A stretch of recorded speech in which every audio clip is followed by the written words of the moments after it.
BJP সমগ্ৰ বিশ্বৰ সৰ্ববৃহৎ ৰাজনৈতিক দল। অসমতে আছে দলটোৰ 50 লাখৰো অধিক কাৰ্যকৰ্তা। কিন্তু ইমানখিনি কাৰ্যকৰ্তা থকাৰ পাছতো বা শাসনত থকা 10 বছৰ হোৱাৰ পাছতো নেতা নিৰ্মাণত যেন চূড়ান্ত ব্যৰ্থ হৈছে বিজেপি। কাৰণ নিৰ্বাচন আহিলেই অন্য দলৰ নেতাকৰ্মীক যোগদান কৰাই বিজেপিত দিয়া হৈছে আগস্থান। যেন নিজৰ নেতাকৰ্মীৰ ওপৰত ভৰসা নাই বিশ্বৰ সৰ্ববৃহৎ ৰাজনৈতিক দলটোৰ।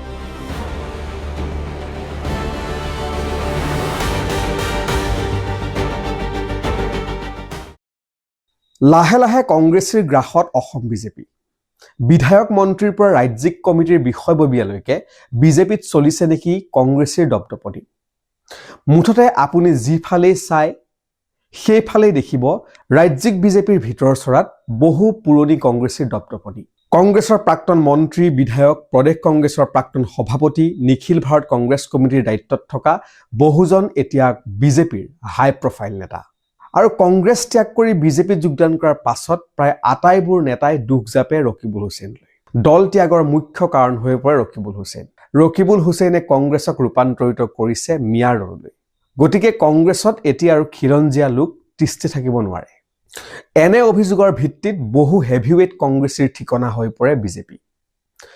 ভিলেইন ৰকিবুল হুছেইন বা কংগ্ৰেছৰ মিয়া প্ৰীতিৰ ওপৰত শীঘ্ৰেই আমি প্ৰস্তুত কৰিম সবিশেষ ভিডিঅ'। কিন্তু আজিৰ আমাৰ বিষয় কংগ্ৰেছীৰ গ্ৰাসত বিজেপি।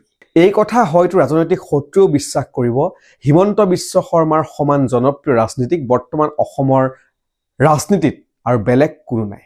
মুখ্যমন্ত্ৰী ডক্টৰ হিমন্ত বিশ্ব শৰ্মা যলৈকে যায় তাতে বহু হাজাৰ হাজাৰ লোকে তেওঁৰ কেৱল হাতখন চুই চাবলৈ, তেওঁৰ লগত এখন চেলফি উঠিবলৈ হেতা উপৰা কৰে।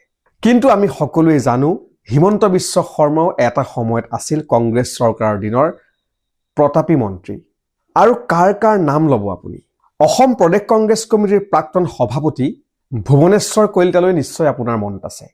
এইগৰাকী ভুৱনেশ্বৰ কলিতা এতিয়া বিজেপিৰ পৰা ৰাজ্যসভাৰ সাংসদ। কংগ্ৰেছ চৰকাৰৰ আমোলৰ গড়কাপ্তানী মন্ত্ৰী অজন্তা নেওগক নিশ্চয় আপোনাৰ মনত আছে। এইগৰাকী অজন্তা নেওগ বৰ্তমান বিজেপি চৰকাৰৰ দিনতো বিত্তমন্ত্ৰী। কংগ্ৰেছী প্ৰাক্তন মন্ত্ৰী বিস্মিতা গগৈ বৰ্তমান সময়ত দেৰগাঁও বিধানসভা সমষ্টিৰ বিজেপিৰ প্ৰাৰ্থিত্ব প্ৰত্যাশী।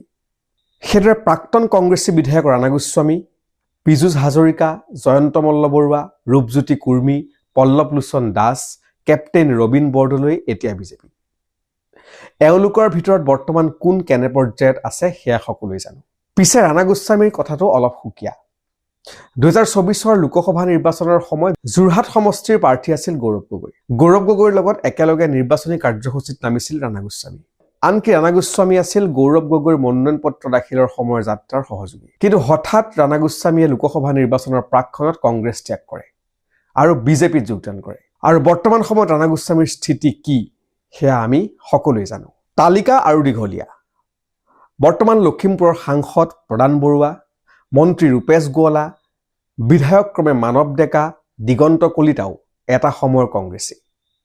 সেইদৰে বৰ্তমানৰ বিজেপিৰ আগশাৰীৰ নেতা অংকিতা দত্ত, যি এইবাৰ শিৱসাগৰ সমষ্টিত বিজেপিৰ প্ৰাৰ্থিত্ব প্ৰত্যাশী, সুৰুজ দিহিঙীয়া, যি এইবাৰ বিজেপিৰ হৈ মাহমৰা সমষ্টিৰ প্ৰাৰ্থিত্ব প্ৰত্যাশী, অনুজ বৰকটকী, যি বিজেপিৰ হৈ সোণাৰী সমষ্টিৰ প্ৰাৰ্থিত্ব প্ৰত্যাশী, মানস বৰা, যাক লাগে দিছপুৰ সমষ্টিৰ পৰা বিজেপিৰ টিকট, সুৰেশ বৰা, যাক লাগে ব্ৰহ্মপুৰ সমষ্টি বা নগাঁও বটদ্ৰৱা সমষ্টিৰ পৰা বিজেপিৰ টিকট, কিশোৰ ভট্টাচাৰ্য, যাক লাগে কমলপুৰৰ পৰা বিজেপিৰ টিকট, গৌৰৱ সোমানী, জুৰি শৰ্মা বৰদলৈ, যিগৰাকী জুৰি শৰ্মা বৰদলৈক লাগে বিজেপিৰ পৰা চেণ্ট্ৰেল গুৱাহাটীৰ টিকট।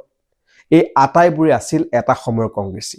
আৰু আজি বিজেপিত যোগদান কৰিব অসম প্ৰদেশ কংগ্ৰেছ কমিটিৰ প্ৰাক্তন সভাপতি, বিহপুৰীয়াৰ দুবাৰৰ বিধায়ক, নিখিল ভাৰত কংগ্ৰেছ কমিটিৰ জেনেৰেল ছেক্ৰেটাৰী ভূপেন কুমাৰ বৰাই। এইগৰাকী ভূপেন বৰাৰ বিজেপিত যোগদানৰ পূৰ্বে আক্ষেপ যে 32 বছৰত তেওঁ কংগ্ৰেছত যি নাপালে সেয়া 32 ঘণ্টাতেই হেনো তেওঁ বিজেপিৰ পৰা পালে। কাৰণ তেওঁৰ ঘৰলৈ মুখ্যমন্ত্ৰী গ'ল, গৃহমন্ত্ৰীক তেওঁ লগ কৰিবলৈ সুবিধা পালে আদি বিভিন্ন কথা কৈছে ভূপেন বৰাই। ভূপেন বৰা বৰ্তমান সময়ত সংবাদ শিৰোনামত আছে। অকল ভূপেন বৰাই নহয়, কংগ্ৰেছৰ নিলম্বিত বিধায়ক শশীকান্ত দাস, বসন্ত দাস, কমলাক্ষদেৱ পুৰকায়স্থ শীঘ্ৰে বিজেপিত যোগদান কৰিব। এইসকলৰ উপৰিও বিজেপিৰ ৰাজ্যিক কিংবা জিলা পৰ্যায়ত বহু আসন শুৱনি কৰি আছে বহু প্ৰাক্তন কংগ্ৰেছীয়ে।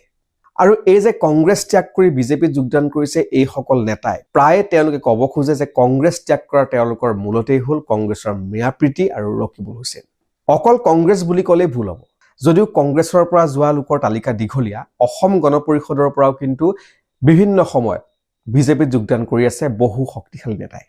কেন্দ্ৰীয় মন্ত্ৰী সৰ্বানন্দ সোণোৱাল অসমৰ প্ৰাক্তন মুখ্যমন্ত্ৰী সকলোৱে জানো। আৰু এই কেন্দ্ৰীয় মন্ত্ৰী সৰ্বানন্দ সোণোৱাল এটা সময়ৰ অগপ নেতা আৰু অগপৰ পৰাই এটা সময়ত তেওঁ ডিব্ৰুগড় লোকসভা সমষ্টিৰ পৰা সাংসদ নিৰ্বাচিত হৈছিল। প্ৰাক্তন বিজেপি সাংসদ কুইন ওজা, যোৰহাট সমষ্টিৰ বৰ্তমানৰ বিধায়ক হিতেন্দ্ৰ নাথ গোস্বামী, দিছপুৰ সমষ্টিৰ বৰ্তমানৰ বিধায়ক অতুল বৰা, বৰ্তমানৰ মন্ত্ৰী চন্দ্ৰমোহন পাটোৱাৰী, চতিয়াৰ বিধায়ক পদ্ম হাজৰিকা, এইসমূহ আছিল এটা সময়ত অসম গণ পৰিষদৰ শক্তিশালী নেতা। এই তালিকা আৰু বহু দীঘলীয়া। কংগ্ৰেছ বা অসম গণ পৰিষদৰ দিনত এলাগী হৈ থকা বা নিৰ্বাচন হাৰি থকা বহু সংখ্যক নেতাই বিজেপি যোগদান কৰাৰ পাছত তেওঁলোকৰ ৰাজনৈতিক কেৰিয়াৰ নতুনকৈ আৰম্ভ কৰিবলৈ বা নতুনকৈ সজাবলৈ সুবিধা পাইছে।